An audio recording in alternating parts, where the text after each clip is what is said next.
사람들이 오해를 하는 게 이렇게 놀기만 하면 배움이나 학습이나 집중력이나 엉덩이 힘이 길러지지 못할 거라고 생각을 하거든요. 절대 아니에요. 놀이를 통해서 주도성도 배우고 놀이를 통해서 학습도 충분히 가능하거든요. 이제 아이가 글자를 읽고 쓰니까 선생님이 너는 어디서 글자를 배웠어? 라고 물어봤어요. 그랬더니 저희 아이가 저는 배운 적이 없어요. 저는 공부한 적이 없어요. 이렇게 얘기를 하는 거예요. 그러니까 본인은 배웠다고 생각하진 않지만 학습적인 효과는 나오는 거거든요. 그런 팁들은 혹시 또 어디서 있어요. 이 신체 발달이 안 되면 또 나중에 공부하는 그 학습 능력까지 관련이 있다. 네네. 이렇게 본 것 같은데. 신체 발달이랑 이렇게 학습이랑 연결을 잘 못 시키기는 하거든요. 네. 한글 공부에 어떻게 좀 연결이 되냐면 막 휘갈기고 싶고 막 쓰고 싶고 엄마처럼 쓰고 싶고 친구 이름도 쓰고 싶고 할 때 썼어요. 네. 근데 별로 힘들지 않아. 그냥 힘도 잘 들어가고 내가 원하는 대로 써졌고 결과물도 만족스러워. 그러면 이 흥미가 계속 이어질 수 있어요. 그러면서 그쵸. 학습으로 이어진단 말이에요. 근데 써봤는데 불편해요. 손에 힘이 없어서. 우리 왼손으로 젓가락질을 하면 네. 짜증 나잖아요. 그러니까 얘도 써보면 짜증이 나고 그러면 이 흥미가 이어질 수가 없는 거예요.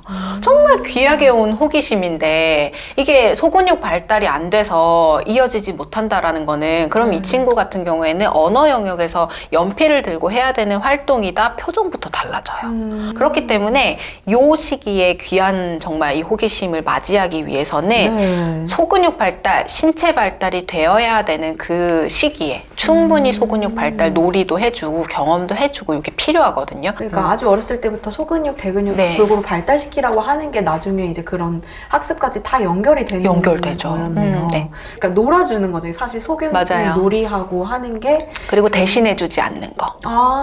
밥 먹을 때 포크하고 숟가락 할 때 다 흘리잖아요. 그러면 엄마가 해주면 되게 편하거든요. 시간도 얼마 안 걸리고 다 엄마가 해줘버리면 편하지만 아이가 소근육을 쓸 수 있는 기회는 많이 얻지 못하는 거죠. 이런 것들 좀 해줘야 된다. 인내심이 필요하다. 그 이제 근육 쓰고 하는 것도 그렇지만 언어 발달, 말하는 거에 있어서도 엄마가 좀 참고 인내심을 발휘해야 된다. 맞아요. 이렇게 본 것 같은데. 이거는 뭐냐면 아이가 원하는 게 뭔지 부모는 아이 눈을 보면 다 알아요. 그쵸. 그러다 보니까 아이가 말이 안 될 때 칭얼거리고 짜증을 많이 내잖아요. 그러니까 다 해결을 해줘 버린단 말이에요. 빠르게. 근데 우리가 답답해야 말을 해야 될 필요성을 느껴요. 그래서 우리가 아이가 뭘 원하는지 알더라도 왜? 뭐가 불편해? 뭐가 필요해? 설명할 수 있게끔 조금 기다려주는 시간이 결국에는 아이의 언어 발달을 좀 자극할 수 있는 방법인 거죠. 맞아요. 물 줘 하면서 아이가 말할 수 있게끔 좀 기다려주라는 모르는 척 해야 돼요. 근데 그게 정말 쉽지 않아요. 왜냐면은 더 쉬운 방법이 그냥 내가 해주면 간편하게 빨리 끝낼 수 있고 또 시간이 항상 부족하니까 맞아요. 빨리 이 시간 어린이집에 가야 되는 시간, 유치원에 가야 되는 시간이 있는데 애가 막 뒤집어지고 막 하면 하다가 막 쏟고 다시 옷 뭐 벗겨서 다시 입혀야 되고 맞아요. 그걸 찾는 게 참 쉽지 않은데 아이의 발달을 위해서라도 조금 기회를 줘야 되는 거죠. 뭐든지 기다려주는 게 중요한 것 같아요. 그리고 이 언어의 발달이 또 나중에 친구 관계까지 영향을 미칠 수 있다 이런 이야기 맞아요. 그리고 언어 발달만이 친구 관계에 영향을 미치는 건 아니고요. 언어 발달, 정서 발달, 뭐 관계, 그러니까 가족이라는 것이 사실은 1차적으로 관계를 맺는 사실 저는 연습의 장이라고 보거든요. 그러니까 사회성 발달을 5, 6살쯤 되면 되게 많이 고민을 하세요. 왜냐하면 아이가 그때부터 친구가 나랑 안 놀아줘 라는 말을 하기 시작하거든요. 그 전에는 애착 대상인 성인이 나에게 가장 중요한 존재예요. 근데 그러다가 사회성 발달하기 시작하는 시점쯤 되면 또래 관계가 나한테 굉장히 중요한 관계예요. 그러면 이제 사회성 발달이 시작하기 때문에 유능한 수는 없잖아요. 연습이 필요하단 말이에요. 모든 아이들이 미숙해요. 관계 맺기에 대해서. 그럼요. 친구가 이 말을 했을 때 기분이 어떨까를 생각하지 못하는 거예요. 모두가. 근데 이때 이제 좀 유능해지려면 사회성 발달시켜주려면 A라는 친구는 무조건 내가 하고 싶은 걸 나 공주할 거야. 이렇게 얘기하는 친구가 있고 또 B라는 친구는 항상 양보만 해요. 알겠어. 그러면 나는 공주 친구 할게 이렇게 하는 친구가 있고, 근데 진짜 사회성이 발달한 친구, 유능하다 할 수 있는 친구들은 무조건 내가 원하는 거를 잘 챙기는 아이도 아니고 네. 무조건적으로 양보하는 아이도 아니에요. 어떤 거냐면 내가 원하는 거를 제대로 알고 언어로 표현할 수 있어야 돼요. 일단 너 공주하고 싶어, 나도 공주하고 싶어. 그리고 내 감정을 잘 알고 타인의 감정도 잘 이해해야 돼요. 근데 나도 하고 싶고 너도 하고 싶으면 우리 다 못하면 다 속상하잖아. 우리 가위바위보로 결정할까? 이렇게 예, 해결책도 자기 나름대로의 해결책을 좀 마련할 수 있어야 되는데 네. 요 연습을 어디서 해야 되냐? 가족 내에서 일차적으로. 그래서 아이가 원하는 대로 다 부모가 양보해주면 네. A처럼 크겠죠? 내가 할 거야, 나만 할 거야, 내가 원하는 건 해야 돼. B처럼 키우면 양보만 하는 친구가 그렇게 되면은 사실 이거는 형제자매가 있으면 좀 많이 그렇게 해요. 첫째 아이가 동생한테 양보를 하면 아이고 착해 이렇게 잘했어 역시 멋진 언니야 막 이렇게 칭찬을 해줘요. 그러면 이 아이는 당연히 양보를 해야지 착한 아이고, 양보를 안 하면 나는 좀 나쁜 아이가 되는 거잖아요. 근데 그렇게만 키우게 되면 B라는 친구가 되는 거란 말이에요. 네. 그럴 때는 이제 부모가 내가 원하는 게 있거든. 네. 내가 원하는 게 있는 거는 내가 하는 거고, 또 너가 원하는 게 있지, 그건 너도 해도 되는 거야. 생각을 조금 말하면서 감정을 표현할 수 있는 기회를 주는 것도 중요해요. 결국엔 그게 다 이렇게 도합적으로 같이 합쳐져야지 그럼요. 사회성도 생기고 학습 능력으로 또 연결이 되고 하는 것 같은데, 이런 고민을 하시는 분들이 계시더라고요. 말이 아이가 좀 느린 편인데 이제 또래에 관심이 막 가지는 시기여서 친구가 가지고 노는 장난감 옆에 다가가보고 뭔가 이제 같이 놀고 싶어 하는데 말로 표현이 안 되니까 네. 몸으로 가는 거예요. 맞아요. 그러면 물거나 뺏거나 때리거나 네. 이렇게 많이 하죠. 근데 이제 엄마는 보이잖아요. 아이가 그 장난감을 뺏고 싶은 게 아니라 같이 놀고 싶은 거구나. 하지만 이제 말로 못하니까 몸으로 하다 보니까 그 이제 상대방 아이도 오해를 하게 되고 맞아요. 싸움이 되기도 하고, 그런 모습을 보면서 이거를 뭔가 이제 도와줘야 되나, 엄마가 개입을 해야 되나, 그런 고민을 하는 분이 있었는데 네. 어떻게 하면 좋을까요? 아이들이 아까 말씀드렸다시피 사회성이라는 것도 그렇고 정서라는 것도 그렇고 처음부터 유능할 수는 없어요. 네. 그 단계가 있는 거기 때문에 아이가 이 친구랑 같이 놀고 싶을 때 뺏는 행동을 하는 거는 의도와 행동이 다르게 나오는 거잖아요. 그러면 이 의도는 인정을 해줄 수 있어야 돼요. 근데 이 행동에 대해서는 교정이 들어가야 되는 거예요. 친구랑 놀고 싶을 때는 같이 놀자, 이게 하고 싶을 때는 빌려줘, 이거를 수백 번 가르쳐야 되는 거예요. 그러니까 요 앞에까지만 하다 보면 교정이 잘 안 되거든요. 근데 이 뒤에 그래서 어떻게 해야 된다라는 거를 수백 번을 알려주면 조금씩 변화가 생겨요. 아, 이렇게 하는 거구나. 한두 번이 아니라 수백 번이라는 게 중요한 것 같아요.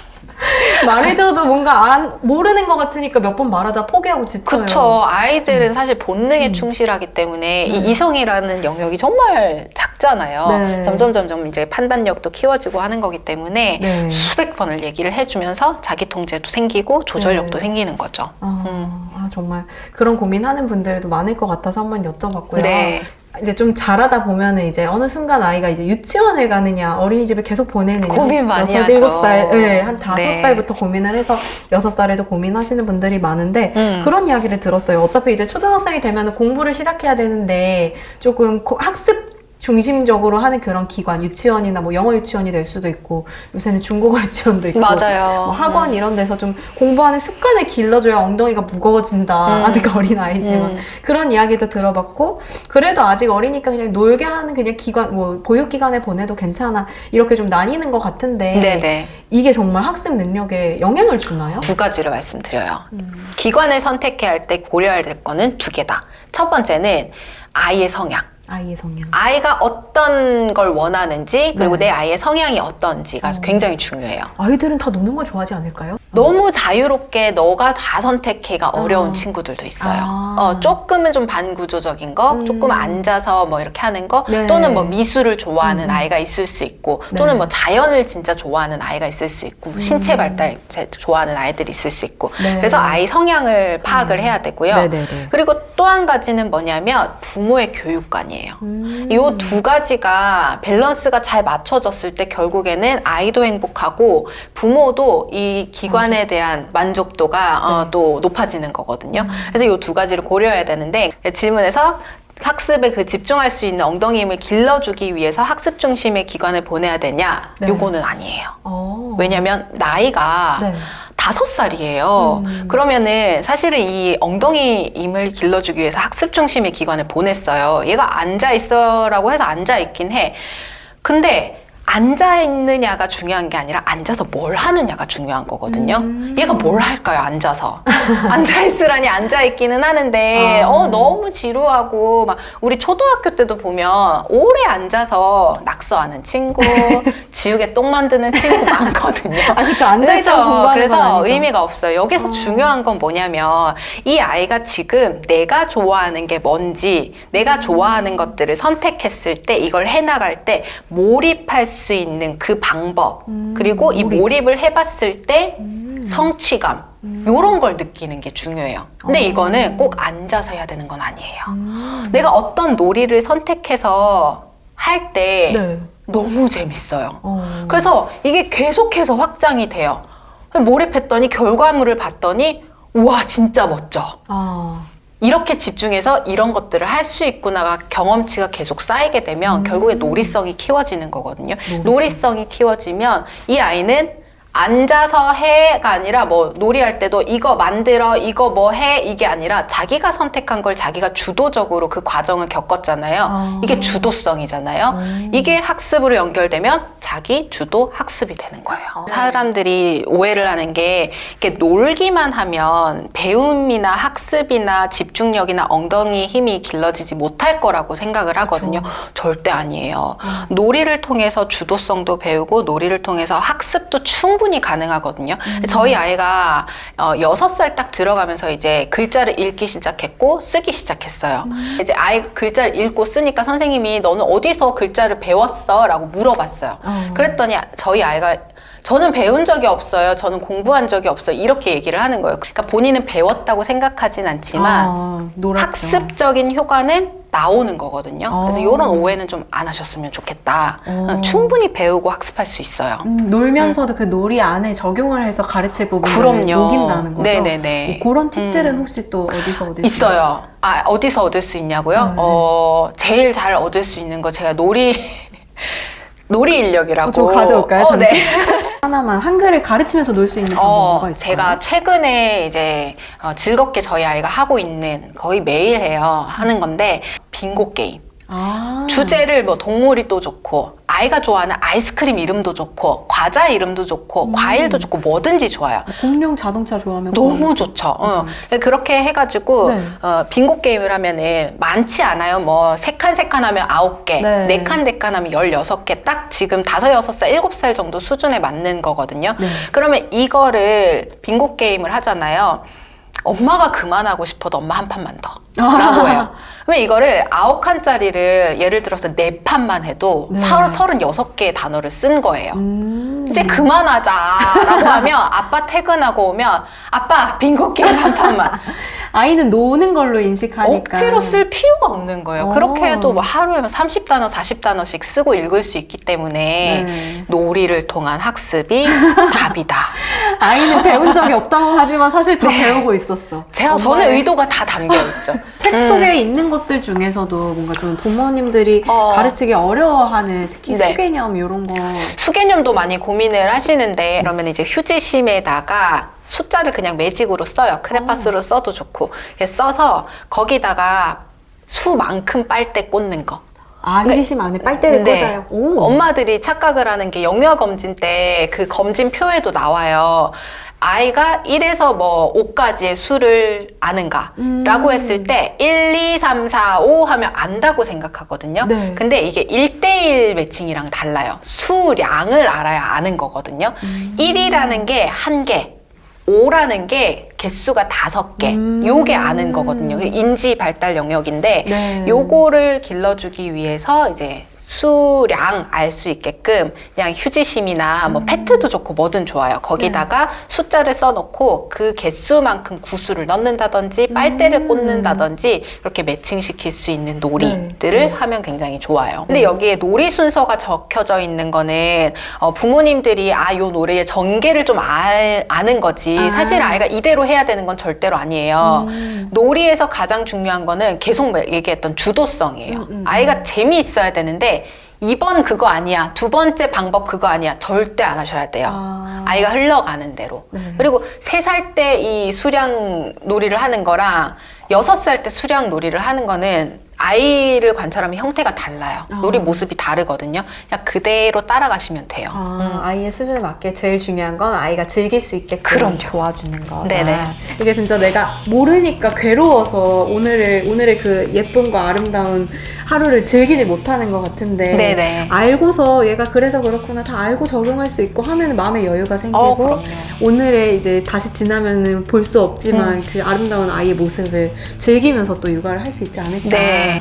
너무너무 응원해요. 육아하시는 모든 분들을 저도 육아를 하고 있지만 정말 많이 응원하면서 앞으로도 또 같이 해나가는 육아맘으로 그리고 부모교육 전문가로 함께 할 수 있으면 좋을 것 같습니다. 네, 이렇게 오늘 민주 선생님과 이야기를 나눠봤습니다. 오늘 와주셔서 감사합니다. 네, 감사합니다. 네.